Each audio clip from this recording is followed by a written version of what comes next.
Hi friends, ఈరోజు మనం చూడబోయే వీడియోలో టాలీవుడ్లో ఉన్న ఏ జంటలు పెళ్లిళ్ళు చేసుకొని విడిపోయారు, అలాగే తెలుగు చిత్ర పరిశ్రమలో ఉన్న మాజీ భర్తలు, అలాగే మాజీ భార్యలు ఎవరు అనే విషయాల గురించి ఇప్పుడు తెలుసుకుందాం. టాలీవుడ్ ఇండస్ట్రీలో మన్మధుడిగా మంచి పేరును సంపాదించుకున్నారు కింగ్ నాగార్జున.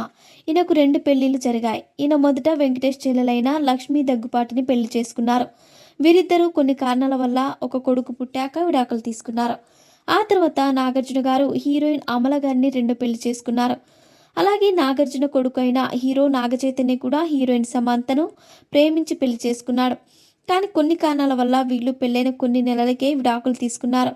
అలాగే అక్కినేని ఫ్యామిలీ నుంచి వచ్చిన మరో హీరో సుమంత్. ఈయన టాలీవుడ్లో హీరోయిన్గా నటించిన కీర్తిరెడ్డిని ప్రేమించి పెళ్లి చేసుకున్నారు. కానీ కొన్ని కారణాల వల్ల వీరిద్దరు విడాకులు తీసుకున్నారు.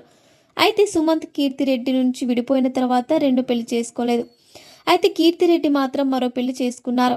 అలాగే టాలీవుడ్లో కలెక్షన్ కింగ్గా పిలువబడే మంచు మోహన్ బాబు కుమారుడైన మంచు మనోజ్ కూడా 2 పెళ్లిళ్ళు చేసుకున్నారు. ఈయన మొదటి భార్య పేరు ప్రణతి రెడ్డి. ఈమెను మనోజ్ ప్రేమించి పెళ్లి చేసుకున్నాడు. కానీ కొన్ని కారణాల వల్ల వీరిద్దరు విడాకులు తీసుకున్నారు. ఆ తర్వాత మనోజ్ భూమా మోనికను ప్రేమించి 2 పెళ్లి చేసుకున్నారు. అలాగే టాలీవుడ్లో సింగర్గా మంచి పేరు సంపాదించుకున్నారు నోయల్. ఈయన టాలీవుడ్లో హీరోయిన్గా నటించిన ఎస్తెరును ప్రేమించి పెళ్లి చేసుకున్నారు. కానీ కొన్ని కారణాల వల్ల వీరిద్దరు కూడా విడాకులు తీసుకొని విడిపోయారు. కానీ వీరిద్దరు విడిపోయిన తర్వాత వేరే ఎవరిని పెళ్లిళ్ళు చేసుకోలేదు. అలాగే టాలీవుడ్లో హీరోగా నటించిన మెగాస్టార్ చిరంజీవి రెండో కూతురైన శ్రీజ 2 పెళ్లిళ్ళు చేసుకున్నారు. అలాగే మొదట శ్రీజ శిరీష్ భరద్వాజ్ అనే వ్యక్తిని ప్రేమించి పెళ్లి చేసుకున్నారు. కానీ కొన్ని కారణాల వల్ల వీరిద్దరు విడాకులు తీసుకున్నారు. ఆ తర్వాత శ్రీజ టాలీవుడ్లో హీరోగా నటించిన కళ్యాణ్ దేవ్ అనే వ్యక్తిని 2 పెళ్లి చేసుకున్నారు. అలాగే వీరిద్దరికి 2 కూతుర్లు కూడా ఉన్నారు. కానీ కొన్ని కారణాల వల్ల వీరిద్దరు విడాకులు తీసుకున్నారు. అలాగే టాలీవుడ్లోను మరియు కోలీవుడ్లోను హీరోగా మంచి పేరును సంపాదించుకున్నారు కమల్ హాసన్. ఈయన తమిళంలో హీరోయిన్ అయిన సారికను ప్రేమించి పెళ్లి చేసుకున్నారు. వీరిద్దరికి 2 కూతుర్లు కూడా పుట్టారు. వారి పేర్లు శృతి హాసన్ మరియు అక్షర హాసన్. వీరిద్దరు టాలీవుడ్లో హీరోయిన్స్గా సినిమాలు తీస్తున్నారు. కానీ కొన్ని కారణాల వల్ల వీరిద్దరు విడాకులు తీసుకొని విడిపోయారు. ప్రస్తుతం కమల్ హాసన్ హీరోయిన్ గౌతమితో కలిసి సహజీవనం చేస్తున్నారు. అలాగే టాలీవుడ్లోను మరియు కోలీవుడ్లోను హీరోగా మంచి పేరును సంపాదించుకున్నారు ధనుష్.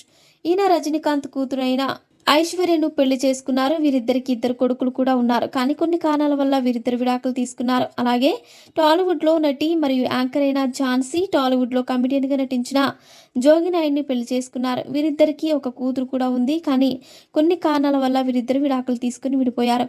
అలాగే టాలీవుడ్లో 2 అమ్మాయిలతో సినిమాలో హీరోయిన్గా నటించిన అమలాపాల్ కోలీవుడ్లో దర్శకుడైన విజయ్ని ప్రేమించి పెళ్లి చేసుకుంది. కానీ పెళ్ళైన కొన్ని నెలలకే వీరిద్దరి మధ్య మనస్పర్ధలు రావడం కారణంగా విడాకులు తీసుకున్నారు. అయితే ఆ తర్వాత అమలాపాల్ తన ఫ్రెండ్ అయిన జగత్ దేశాయ్ను 2 పెళ్లి చేసుకున్నారు. అలాగే టాలీవుడ్లో హీరో అయిన సిద్ధార్థ్ మేఘనా అనే ఆవిడను పెళ్లి చేసుకున్నాడు. వీరిద్దరికి ఒక కొడుకు కూడా ఉన్నాడు. కానీ కొన్ని కారణాల వల్ల వీరిద్దరు విడాకులు తీసుకున్నారు. ప్రస్తుతం సిద్ధార్థ్ హీరోయిన్ అదితిని ప్రేమిస్తున్నాడు. త్వరలోనే వీరిద్దరు పెళ్లి చేసుకోబోతున్నారని సోషల్ మీడియాలో వార్తలైతే వచ్చాయి. అదేవిధంగా వీరు పెళ్లి కూడా చేసేసుకున్నారు. అలాగే టాలీవుడ్లో ఒకప్పుడు హీరోగా, అలాగే ఇప్పుడు క్యారెక్టర్ ఆర్టిస్ట్గా చేస్తున్నారు నాగబాబు గారు. ఈయన కూతురైన నిహారిక టాలీవుడ్లో చాలా సినిమాలో హీరోయిన్గా నటించింది. ఈమెకు జొన్నలగడ్డ చైతన్యతో వివాహం జరిగింది. కానీ కొన్ని కారణాల వల్ల వీరు ఇద్దరు కూడా విడాకులు తీసుకుని విడిపోయారు. అలాగే టాలీవుడ్లో హీరో అయిన పవర్ స్టార్ పవన్ కళ్యాణ్ గారికి 3 పెళ్లిళ్ళు జరిగాయి. ఈయన మొదట నందిని అనే ఆవిడను పెళ్లి చేసుకున్నారు. కానీ కొన్ని కారణాల వల్ల వీరిద్దరు విడాకులు తీసుకున్నారు. ఆ తర్వాత పవన్ కళ్యాణ్ హీరోయిన్ రేణుకా దేశాయ్ను ప్రేమించి 2వ పెళ్లి చేసుకున్నారు. కానీ ఇద్దరు పిల్లలు పుట్టిన తర్వాత వారిద్దరి మధ్య మనస్పర్ధలు రావడం కారణంగా విడాకులు తీసుకున్నారు. ఆ తర్వాత పవన్ కళ్యాణ్ గారు రష్యా నటి అయిన అన్నా లిజోవాను 3వ పెళ్లి చేసుకున్నారు. అలాగే టాలీవుడ్లో యంగ్ హీరో అయిన అఖిల్ తెలుగులో చాలా సినిమాలో నటించి మంచి పేరును సంపాదించుకున్నారు. ఈయన శ్రియా భూపాల్ అనే ఆవిడను ప్రేమించి వీరిద్దరి ప్రేమకు ఇంట్లో వాళ్ళు ఒప్పుకొని వీరిద్దరికి ఎంగేజ్మెంట్ కూడా జరిపించారు. కానీ కొన్ని కారణాల వల్ల వీరిద్దరూ పెళ్లి చేసుకోకుండానే విడిపోయారు. సో ఫ్రెండ్స్, చూసారుగా, ఇలాంటి మరిన్ని విషయాలు మీరు తెలుసుకోవాలనుకుంటే వెంటనే మా ఛానల్ని సబ్స్క్రైబ్ చేసుకోండి.